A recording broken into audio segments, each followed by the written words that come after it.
الحمد لله وكفى، والصلاة والسلام على خاتم الأنبياء سيدنا وحبيبنا محمد المصطفى وعلى آله المجتبى وأصحابه النجبى. اللهم صل على سيدنا محمد النبي الأمي الهاشمي وعلى آله وأصحابه نجوم الهدى. أما بعد، فقد قال الله تبارك وتعالى في القرآن المجيد والفرقان الحميد: أعوذ بالله من الشيطان الرجيم، بسم الله الرحمن الرحيم.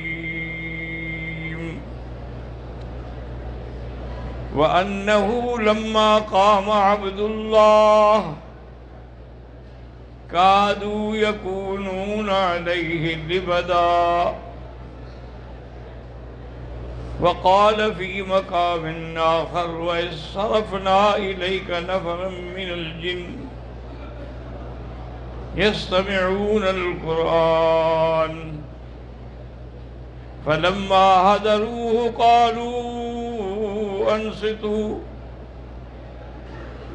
فلما قضي ولوا إلى قومهم منذرين.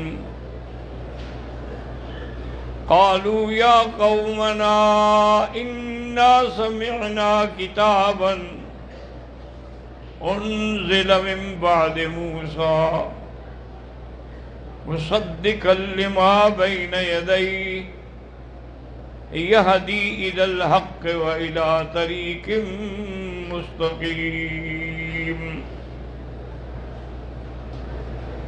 صدق الله العلي العظيم.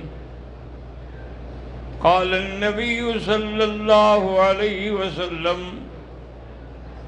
إنما أنا بشر أغضب كما تغضبون، أو كما قال النبي صلى الله عليه وسلم: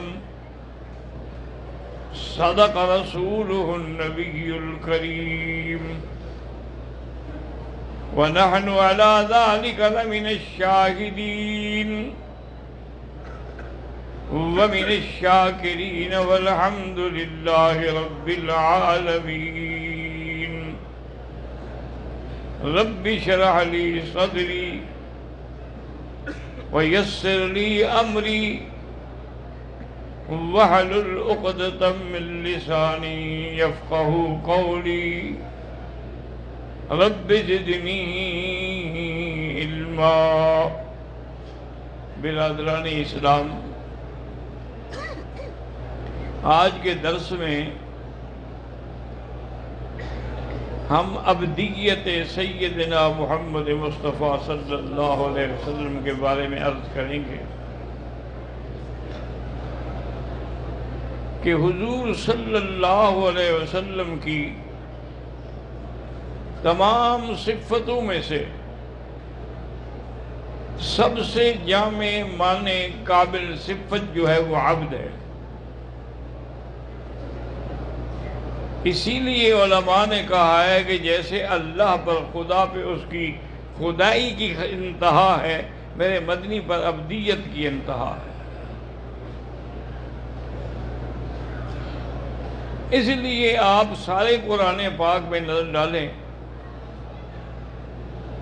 اللہ تبارک و تعالی نے جہاں بھی ان کو یاد فرمایا تو صرف لفظ عبد سے، نام بھی ساتھ نہیں. جیسے فرماتے ہیں سبحان الذی اسریٰ بعبدہ، اسی طرح فرمایا الحمدللہ الذی انزل علی عبدہ الکتاب، اور اسی طرح فرمایا تبارک الذی نزل الفرقان علی عبدہ، اور اسی طرح فرمایا وَأَوْحَىٰ إِلَىٰ عَبْدِهِ مَا أَوْحَىٰ۔ تو معنی یہ ہے کہ صرف عبد کی صفت سے ذکر کیا جائے تو اس سے مراد ہوتے ہی حضور صلی اللہ علیہ وسلم۔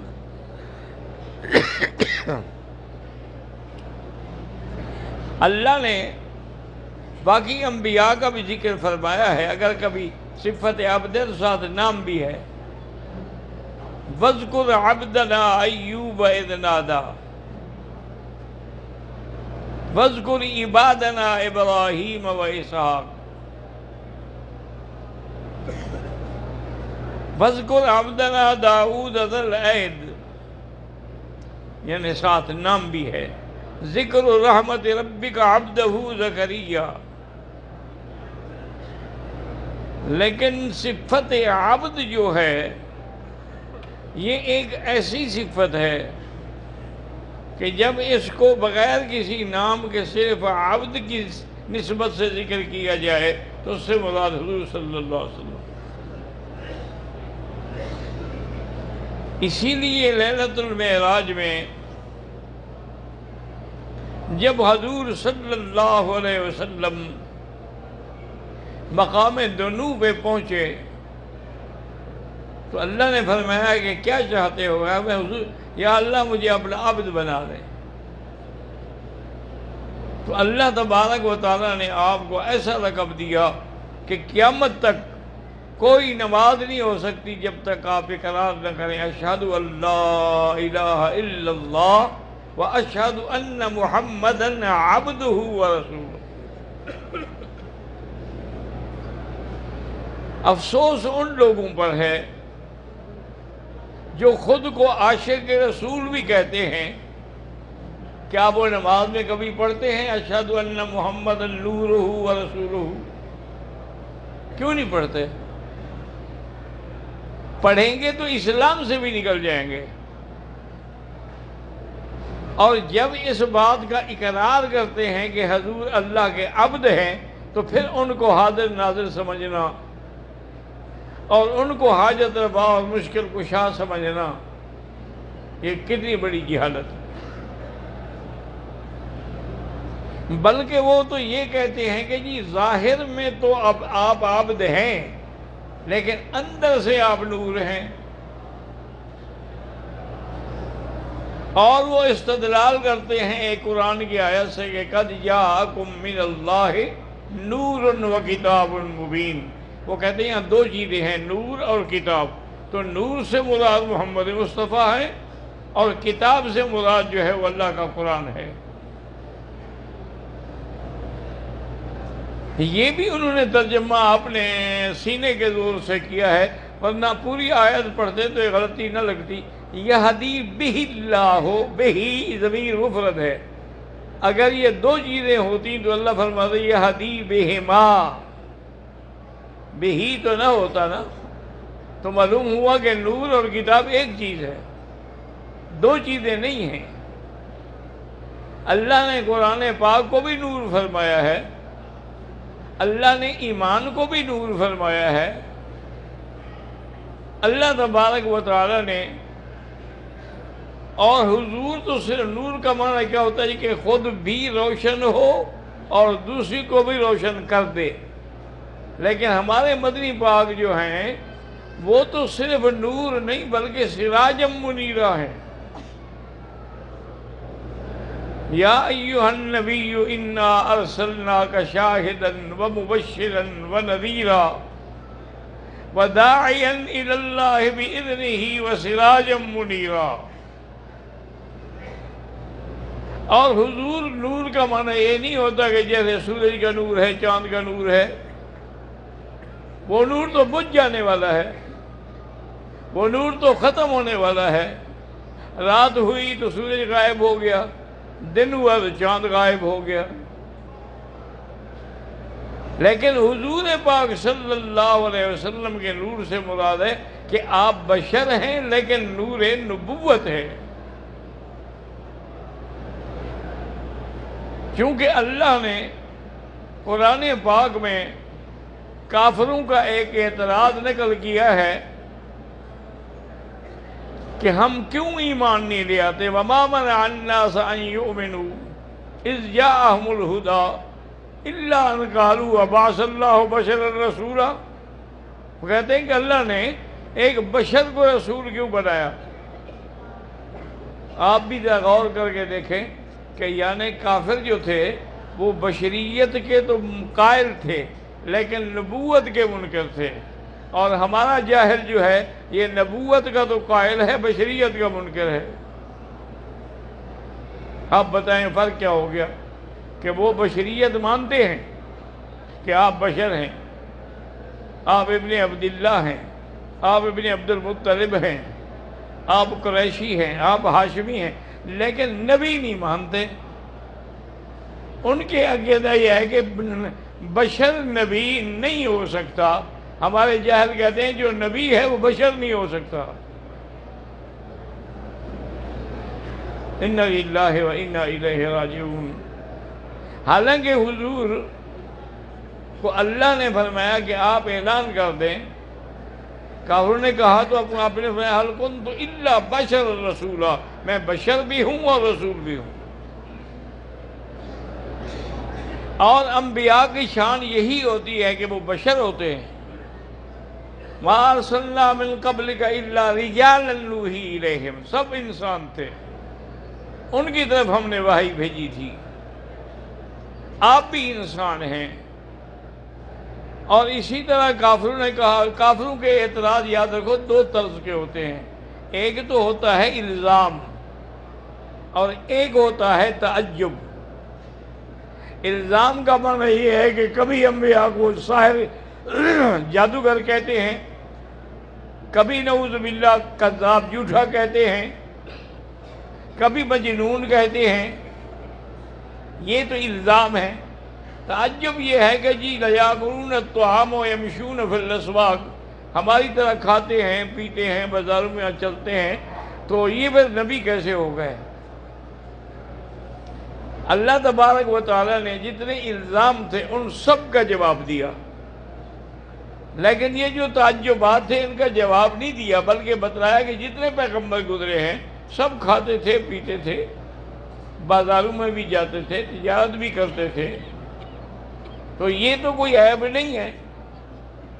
انہوں نے کہا جی کہ اگر اللہ نے نبی یا رسول بھیجنا ہے تو کسی فرشتے کو بھیجتے جس پر کسی قسم کا کوئی الزام بھی نہ لگ سکتا۔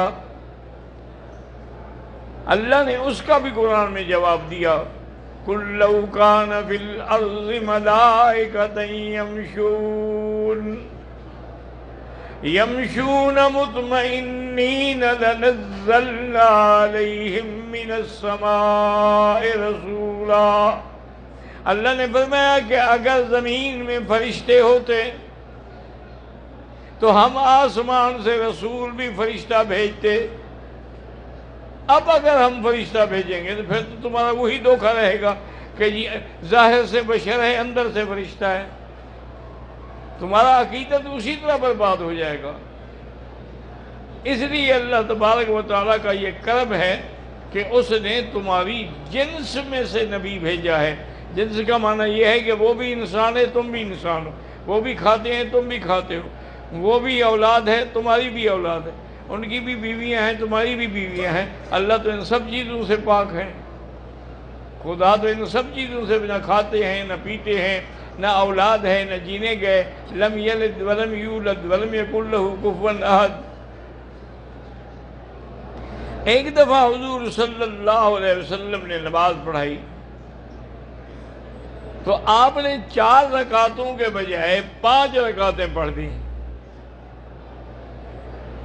جب سلام پھیرا تو صحابہ نے پوچھا حل زید فی الصلاۃ، کہ یا رسول اللہ کیا نماز کو بڑھا دیا گیا ہے؟ یعنی پہلے 4 رکعت تھی اب 5 رکعت ہیں؟ اور فرمایا نہیں، اور آپ نے تو 5 پڑھائی ہے۔ تو حضور نے فرمایا کہ یاد رکھو انما انا بشر، میں انسان ہوں، انسا کما تنسون، میں بھی بھول جاتا ہوں جیسے تم بھول جاتے ہو، فإن نسیت فذکرونی، اگر میں بھول جاؤں تو مجھے یاد دلاؤ۔ تو وہاں بھی حضور نے خاص طور پہ جملہ حصر کے ساتھ انما انا بشر۔ حضور جب مدینہ منورہ میں تشریف لائے تو دیکھا کہ انصار مدینہ جن کے باغ تھے نا کھجوروں کے بڑے، تو وہ تعبیر نخل کر رہے تھے، یعنی ایک سے مادہ لے کے دوسرے میں ڈالتے تھے۔ وہ حضور نے فرمایا یہ کیا کرتے ہو؟ انہوں نے کہا حضور یہی ہمارا طریقہ چلا رہا ہے کہ ہم نر کھجور سے لے کر مادہ میں ڈالتے ہیں تو اسے پھل زیادہ آتا ہے۔ حضور نے فرمایا چھوڑ دو، جو اللہ نے لکھا ہے وہی آئے گا۔ اب اللہ کی شان یہ ہے کہ اس سال پھل ہی نہیں آیا، تو صحابہ نے کہا حضور آپ کے حکم پر ہم نے تو چھوڑ دیا، لیکن ہمارا تو باغ ہی نہیں پھلے۔ اور فرمایا انما انا بشر اذا امرتکم من دینکم فخذوہ، میں انسان ہوں، اگر میں تمہیں دین کی بات کروں وہ تو پکڑ لو، لیکن دنیا کی بات کروں تو اس میں تم آزاد ہو، تم اپنے معاملات کو خود فیصلہ کرو۔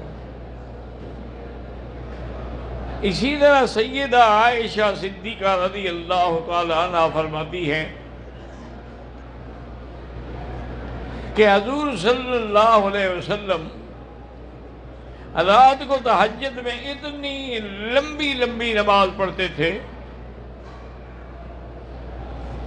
کہ میں حیران ہو جاتی تھی۔ صحابہ نے پوچھا تھا کہ حضور رات کو کتنا پڑھتے ہیں؟ فرمایا کان یصلی اربعا، 4 رکعت کر کے پڑھتے تھے، یعنی 8 رکعت۔ فلا تسأل عن حسنہن وطولہن، حضور کی نماز کا حسن و جمال کیا پوچھتے ہو؟ اسی روایت کو بعض لوگوں نے یہ بنایا کہ بھی تراویح کی 8 رکعتیں ہیں، حالانکہ یہ تو گھر کی بات ہو رہی ہے، تراویح تو مسجد میں پڑھی جاتی ہے، اور یہ روایت تو بی بی عائشہ کر رہی ہے، کوئی اور صحابی نہیں کر رہا، وہ تو گھر کی بات بتائے گی نا۔ اور پھر اس نے کہا کہ جو صلی اربعن 4 رکعت پڑھتے تھے، تو تراویح تو 2 رکعت ہوتی ہے۔ تو اس لیے بہرحال اختلاف نہیں ہونا چاہیے، جھگڑے نہیں ہونے چاہیے، لیکن حضرت عمر رضی اللہ تعالیٰ عنہ کے اجتہاد کے بعد سے لے کر ساری حرمین میں 20 رکعت پڑھائی گئی۔ اب یہ ہے کہ بی بی نے عرض کیا کہ یا رسول اللہ آپ ساقی کوثر بھی ہیں، آپ شافع محشر بھی ہیں، آپ سب سے پہلے جنت کا دروازہ بھی کھولیں گے، پھر اتنی مشقت کیوں کر رہے ہیں؟ غفر اللہ لک ما تقدم من ذنبک وما تأخر۔ حضور نے فرمایا افلا اکون عبدا شکورا، کہ عائشہ کیا میں اپنا اللہ کا شکر گزار بندہ نہ بنوں جیسے مجھے یہ مقام اور یہ شان دی ہے؟ تو وہاں بھی حضور صلی اللہ علیہ وسلم نے واضح فرمایا کہ افلا اکون عبدا شکورا۔ اسی طرح کسی شاعر نے بھی کہا ہے کہ محمد بشر لیس کالبشری، الیاقوت حجر لیس کالحجری، جیسے یاقوت جو ہے وہ بھی ایک پتھر ہے، لیکن وہ اور پتھروں کی طرح نہیں ہے۔ بعض لوگ اس کی صفائی کو دیکھ کے سمجھتے ہیں کہ یہ شیشہ ہے، حالانکہ شیشہ الگ چیز ہے، پتھر الگ چیز ہے۔ اسی طرح انبیاء کی شان کو دیکھ کر بھی لوگ ان کو خدا بنا لیتے ہیں، خدا کا اوتار بنا لیتے ہیں، خدا کی طرف سے تمام اختیارات کا مالک اور مشکل کشا بنا لیتے ہیں، حالانکہ حضور بشر ہیں، اللہ کے احکام کے پابند ہیں، اللہ کے احکام کے محتاج ہیں۔ اسی لیے ہمیشہ حضور پاک نے فرمایا کہ انما انا بشر، اس لیے اللہ نے فرمایا اعلان کر دیں قل انما انا بشر مثلکم، مثلکم یعنی جنس میں، شان میں نہیں، شان تو پیغمبر کا کہاں اور ایک عام آدمی کا کہاں ہے، یعنی جنس تمہاری انسان کی ہے۔ اور لوگوں نے یہ سمجھا ہے کہ شاید بشر جو ہے یہ کوئی بری چیز ہے، حالانکہ غلط بات ہے۔ بشر تو ایسی شان والی مخلوق ہے کہ جس کو اللہ نے اپنے ہاتھوں سے بنایا ہے۔ باقی سب مخلوق کو اللہ نے حکم دیا کن فیکون، ہو گئی، لیکن بشر ایسا ہے کہ اللہ نے فرمایا ملائکہ سے اذا سویتہ ونفخت فیہ من روحی فقعوا لہ ساجدین، کہ جب میں اس کو بنا لوں اور اس میں روح پھونک دوں تو تم سب اس کو سجدہ کرو۔ یعنی بشر کو اللہ نے خود بنایا اور مسجود الملائکہ بنایا، فسجد الملائکۃ کلہم اجمعون۔ تو اس لیے ہمیشہ یاد رکھیں، اپنے عقیدوں کی اصلاح کریں کہ اللہ تبارک و تعالیٰ کے تمام انبیاء جو ہیں وہ بشر ہیں، جن سے بشر ہیں، وہ اللہ کے حکم کے پہنچانے والے ہیں۔ ان کی شان یہ ہے کہ اللہ نے بشریت کے ساتھ ان کے سر پہ نبوت کا تاج بھی رکھا ہے، اور ہمارے مدنی کی شان یہ ہے کہ آپ پہ ایک تیسرا تاج بھی ہے۔ ایک تو نبوت کا تاج تھا، ایک ختم نبوت کا تاج بھی رکھا ہے۔ تو حضور صلی اللہ علیہ وسلم کی شان تمام انبیاء علیہم الصلاۃ والسلام سے زیادہ ہے۔ اللہ ہمیں صحیح عقیدوں پہ قائم رکھے۔